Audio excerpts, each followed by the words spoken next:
সমুদ্রের মাঝে তুমি কতদিন বেঁচে থাকতে পারবে? চলো জেনে নেই। যেই 1, তুমি সমুদ্রের মাঝে আটকে গেছো, চারদিকে শুধু পানি আর পানি।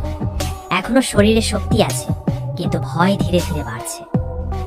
ডে 2, সূর্যের তাপে তৃষ্ণা বাড়তে শুরু করেছে। চারদিকে লোনা পানি থাকলেও সেটা খাওয়া যাবে না, গলা শুকিয়ে যাচ্ছে।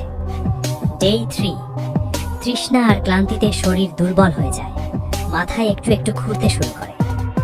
ডে 4, তীব্র রোদ আর ঢেউ শরীরকে আরো ক্লান্ত করে দেয়, এখন শুধু ভেসে থাকার চেষ্টা। ডে 5, শরীরের শক্তি প্রায় শেষ, কথা বলতেও কষ্ট হয়। ডে 6, চোখে ঝাপসা দেখা শুরু হয়, মনে হয় আর বেশি সময় টিকে থাকা কঠিন। ডে 7, হঠাৎ দূরে একটা নৌকা দেখা যায়, তুমি শেষ শক্তি দিয়ে সাহায্যের জন্য হাত নাড়াও। শেষে আর তখনই বুঝতে পারো, আশা থাকলে শেষ মুহূর্তেও জীবন বাঁচতে পারে। এমনই আরো ভিডিও পেতে সাবস্ক্রাইব করো।